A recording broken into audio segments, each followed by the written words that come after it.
12월 9일 대림절 두 번째 월요일. 어디라도 좋습니다. 내 앞에 온 땅이 있지 아니하냐. 나를 떠나가라.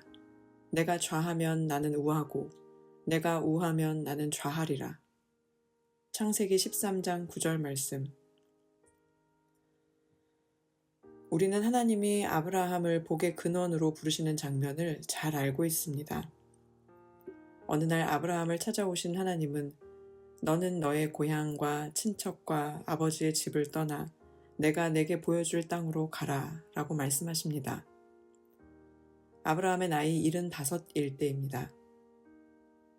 그렇게 길을 떠난 아브라함은 어려운 일을 만납니다. 함께 떠난 조카 롯의 가정과 갈등을 빚게 된 것입니다. 서로의 소유가 많다 보니 생각지 못한 곳에서 문제가 생겨납니다. 이처럼 지나친 소유는 함께 사는 삶을 방해합니다. 아브라함의 목자들과 롯의 목자들은 짐승들에게 먹일 물과 풀을 두고 다투었고, 그 사실을 알게 된 아브라함은 하나님을 모르는 사람들 앞에서 서로 다투는 것보다는 땅이 넓으니 떨어져 지내자고 하면서 롯에게 우선권을 줍니다. 내가 좌하면 나는 우하고 내가 우하면 나는 좌하리라 라고 말이죠. 아브라함의 제안을 들은 롯은 눈을 들어 사방을 바라본 뒤 물이 넉넉한 요단 들판이 있는 동쪽을 향해 떠납니다. 눈을 들어라는 말은 심사숙고하다 라는 뜻입니다. 롯이 동쪽을 선택하여 떠났으니 아브라함에게 남은 방향은 서쪽, 롯이 바라보고도 선택하지 않은 곳입니다.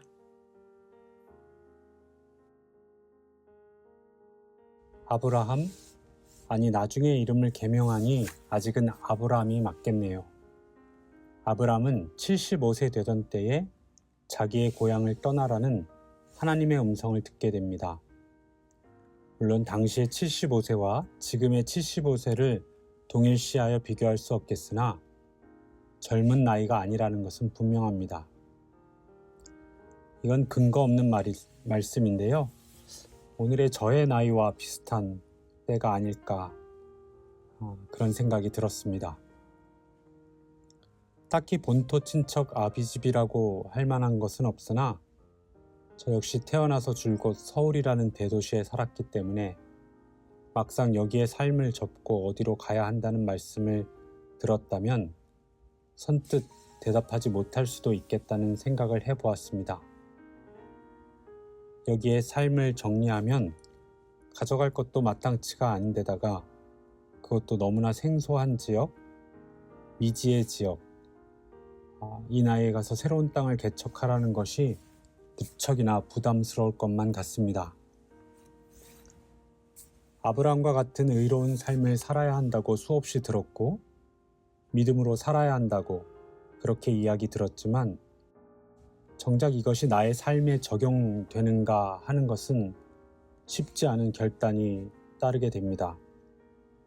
남은 그렇게 살라고 말할 수 있지만 내가 그렇게 산다고 다짐하는 것은 전혀 다른 것입니다.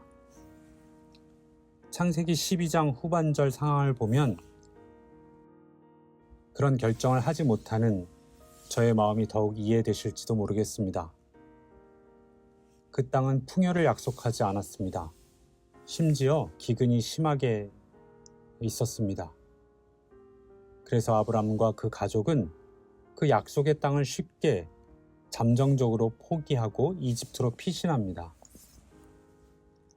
그것에 대해서 믿음으로 행했다 하는 주석가는 없습니다.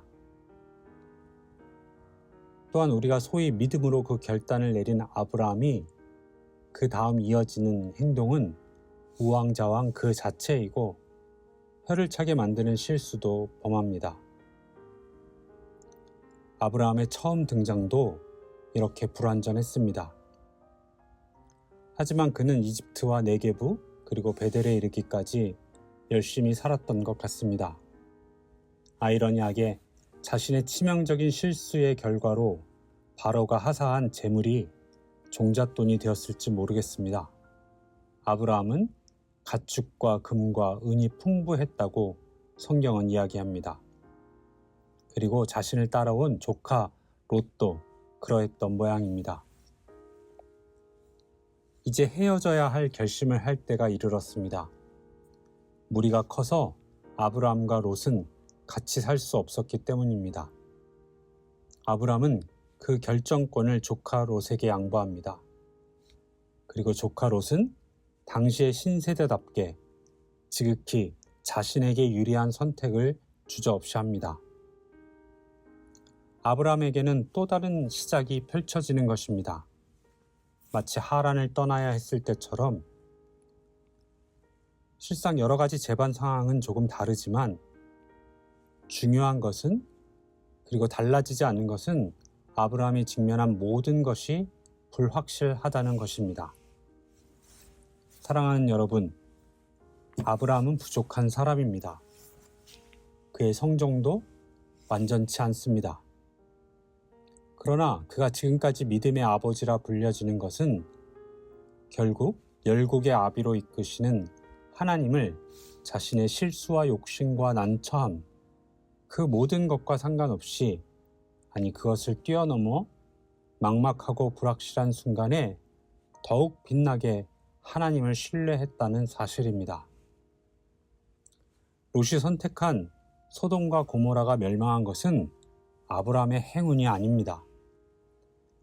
아브라함의 소돔의 반대 방향으로 길을 걸을 수 있었던 것은 소돔이 어떠함과 상관이 없는 것입니다. 그 반대의 땅이 어떠해서 와도 상관없는 일입니다. 그것은 오직 자신을 부르신 하나님의 뜻을 온전히 받아들이고 걸음을 옮긴 그 자체입니다. 사랑하는 여러분, 오늘의 말씀은 손해를 보라는 것도 양보가 미독이라는 것도 그것을 강조하기 위하여 드리는 말씀이 아닙니다. 중요한 것은 과연 내가 하나님의 말씀에 순종해 내 발을 옮길 수 있는가 하는 것입니다. 그러한 시도가 오늘 있기를 바랍니다. 먼 곳을 가기 위해서가 아니라 아주 가까운 곳이라도 좋습니다. 그것이 내 이웃을 방문하는 것일 수도, 전화로 안부를 묻는 것일 수도, 조그만 정성을 선물하는 것일 수도, 사용하지 않는 그 무엇을 팔아 정리하는 것일 수도 있습니다.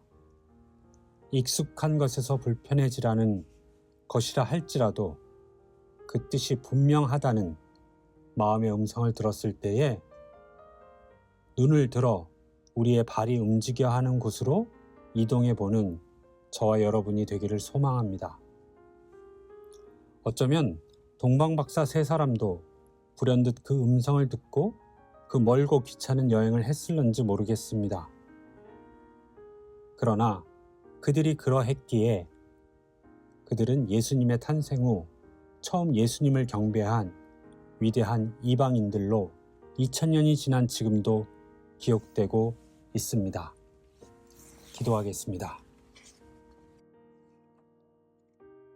지역, 학교, 교통 등 우리의 삶의 가치를 결정하는 여러 요인들이 있습니다.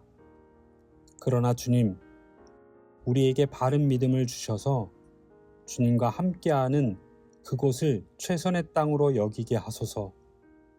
그 마음으로 주님을 기다리오니 오셔서 우리의 삶의 주인이 되어 주시옵소서.